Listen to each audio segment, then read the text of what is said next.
கிருஷ்ணா உயிரை காப்பாற்ற போவது யாரு? கிருஷ்ணா அங்கே உயிருக்கு போராடிட்டு இருக்காரு. இந்த பக்கம் நட்சத்திரத்தை ஜாலியாக இருக்காங்க. அபூர்வாவும் மருதாணி சித்தியும் சீரியஸாக டிஸ்கஸ் பண்ணிகிட்டு இருக்காங்க. இப்போ மருதாணி சித்தி சொல்கிறாங்க, கிருஷ்ணா ஒருவேளை செத்து போயிட்டா, இதை வச்சு நீ இந்த கல்யாணத்தை நிப்பாட்டிடலாம் அப்படின்னு. எப்படி சித்தி அப்படின்னு கேட்குறாங்க. இல்லை, ஒருவேளை கிருஷ்ணா செத்து போயிட்டாருன்னா கல்யாணம் ஆகிறதுக்கு முன்னாடி மாமனாரை காவு வாங்கினவ அப்படின்னு சொல்லி பூமியை கழட்டி விட்டுறலாம்ல அப்படிங்கிறாங்க. அபூர்வாவுக்கு ஒரே சந்தோஷம். சித்தி சூப்பர் பாயிண்ட்டாக சொல்லியிருக்கீங்க போங்க அப்படிங்கிறாங்க.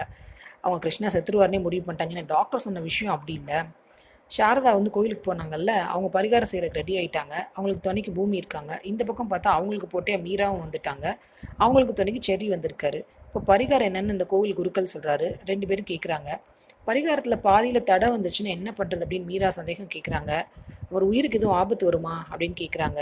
அதுக்கு குருக்கள் சொல்கிறாரு, நீங்கள் கேட்ட கேள்வி சரிதான், ஆனால் எப்படி பதில் சொல்கிறது அப்படின்னு சொல்லிட்டு ஆபத்து வரும் அப்படின்னு ஒரு பூடகமாக சொல்கிறாரு. அதுக்கு சாரதா சொல்கிறாங்க, மீரா நீங்கள் சாமியை கும்பிட்டு இருங்க, நான் வேணால் இந்த பரிகாரத்தை முடிச்சுட்டு வரேன் அப்படிங்கிறாங்க. உடனே மீராவுக்கு கோவம் வந்துடுச்சு. ஏன்னா நீ மொதல் தாலி கட்டிட்டேன்னா பெரிய இதுவா, என் மேலே தான் அவருக்கு அன்பு அதிகம், எனக்கும் அவர் மேலே தான் அன்பு அதிகம் அப்படின்னு சொல்கிறாங்க. அதுக்கு சப்போர்ட் பண்ணி பூமி சாரதாவுக்கு சப்போர்ட் பண்ணி பேச வராங்க. உடனே மீரா கோவமா, நீ பேசாத பூமி, நீ நியாயப்படி பார்த்தா எனக்கு தான் சப்போர்ட் பண்ணும், நீ என்னடான்னா சாரதாவுக்கு சப்போர்ட் பண்ணுற, அங்கே தான் உனக்கு பாசம் பொங்கி வழியுது அப்படிங்கிறாங்க. மீரா இப்படி பேச பேச பூமிக்கும் ஒரு மாதிரியாக இருக்குது. அவங்களும் ஒன்றும் சொல்லாமல் இருக்காங்க. அப்புறம் சரின்னு 2 பேருமே பரிகாரம் செய்கிறது கிளம்புறாங்க.